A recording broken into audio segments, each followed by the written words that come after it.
Zulfi knowledge land میں خوش آمدید۔ طارق بن زیاد موسیٰ بن نصیر کی ولادت شام ہی میں اس کے قریہ کفر مری میں عہد فاروقی میں 19 ہجری میں ہوئی اور وہیں نشو نما پائی۔ ان کی سیاسی زندگی کی ابتدا خلیفہ عبد الملک بن مروان کے دور سے شروع ہوئی۔ اس نے ان کو بصرہ کے خراج کی تحصیل کا افسر اعلیٰ مقرر کیا۔ پھر وہ 99 ہجری میں افریقہ و مغرب کے والی بنائے گئے اور اپنے لڑکے عبداللہ و عبد العزیز کی سرکردگی میں افریقہ و مغرب کے بہت بڑے علاقے کو زیر نگی کیا، یہاں تک کہ بربروں نے ان کی پوری اطاعت قبول کر لی۔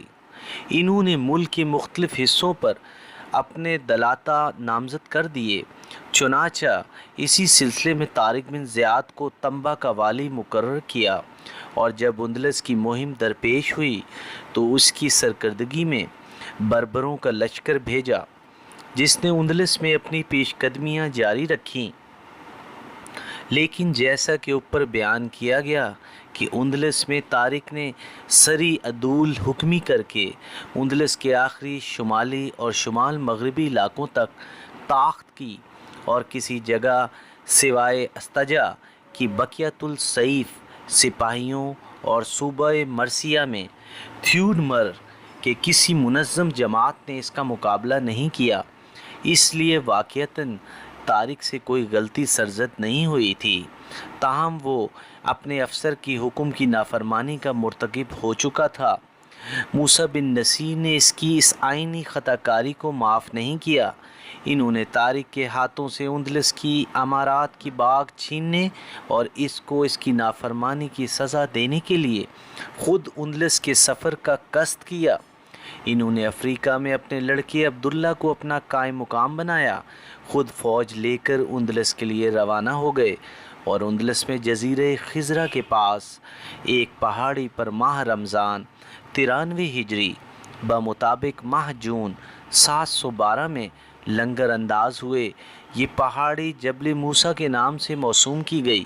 یہاں سے وہ جزیرہ خضرہ میں آئے۔ کاؤنٹ جولین موسیٰ کے ہمراہ اور ان کے خاص مشیروں میں سے تھا۔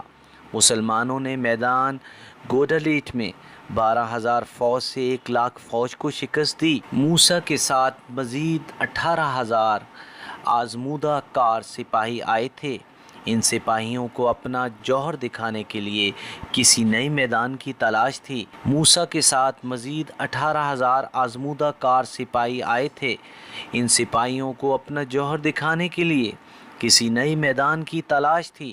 موسیٰ کا حوصلہ بھی بلند تھا، اور اس کی بڑی خواہش تھی کہ وہ اپنی فتوحات کو اس طرح وسعت دے کہ وہ دمشق اندلس سے خشکی کے راستہ ملا دے۔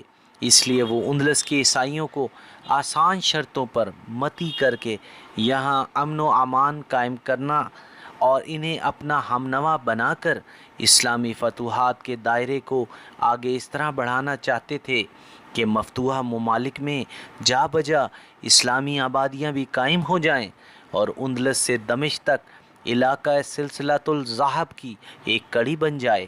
یہ ظاہر ہے کہ اس اہم تجویز کو عملی شکل میں لانے کے لیے خلیفہ وقت کی منظوری ضروری تھی۔